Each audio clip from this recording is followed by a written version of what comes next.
Hello good morning friends. అందరూ ఇలా ఉన్నారు? అందరూ బాగుండాలి, అందులో నేను ఉండాలి. నిన్న నాకు మా ఫ్రెండ్ ఒకరు ఫోన్ చేసి తను ఏమన్నారంటే, వాళ్ళు బాధపడింది. దేని గురించి అంటే, వాళ్ళకు మ్యారేజ్ అయ్యి 15 years అవుతుందండి. 15 years అవుతుంది, పిల్లలు కాకపోవడం పెద్ద ప్రాబ్లం కాదు కదా అని మీరు అడగొచ్చు. బట్ ఏంటంటే అది కాదు ప్రాబ్లం, ఇంట్లో వాళ్ళ ప్రాబ్లం. ఎందుకంటే బయట వాళ్ళంటే మనం ఈ చెవును వదిలేస్తాం. ఇంట్లో వాళ్ళే అన్నారనుకోండి, అది ఎలా ఉంటుంది? అందులో అనింది కూడా మీకు లేరని ఒకటి, రెండోది వచ్చేసేసి మీకు పిల్లలు లేరు కదా, ఈ ఇల్లు ఎందుకు, ఈ స్థలం ఎందుకు, సంతకం పెట్టను అంటే నేను పెట్టను అనేసరికి పెట్టకపోతే చచ్చిపో, ఇలా అంటే అస్సలు ఆ బాధ అనేది నరకం కదా. అంతగా మించి ఇంకొక నరకం ఉండదు, అవునా కదా? సో అలా అనకూడదు అసలు. నిజానికైతే తెలిసిన వాళ్ళైతే అలా మాట్లాడకూడదు నాకు తెలిసి.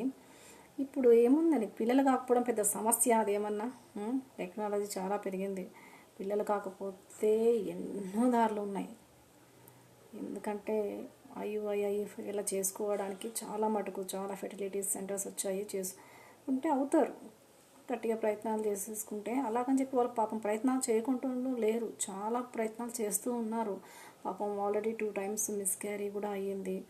ఇది చాలా బాధాకరమైన విషయము. రెండోది వచ్చేసేసి అవుతారని చెప్తూ ఉన్నారు. అవుతారు, కాకపోతే ఇప్పుడు 15 ఏళ్ళు, ఇంకొక 2-3 ఏళ్లలో అవుతారు.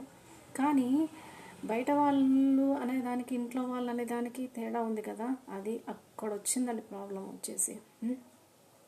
దయచేసి ఎవరు కూడా తల్లిదండ్రులు, నేను ఒక్కటే రిక్వెస్ట్ చేస్తున్నాను, నీడ నివాసన చెట్టే నిప్పులు కురిపిస్తే ఎలా ఉంటుందో అలా ఉంటుందండి ఆ ఇంట్లో వాళ్ళ పరిస్థితి.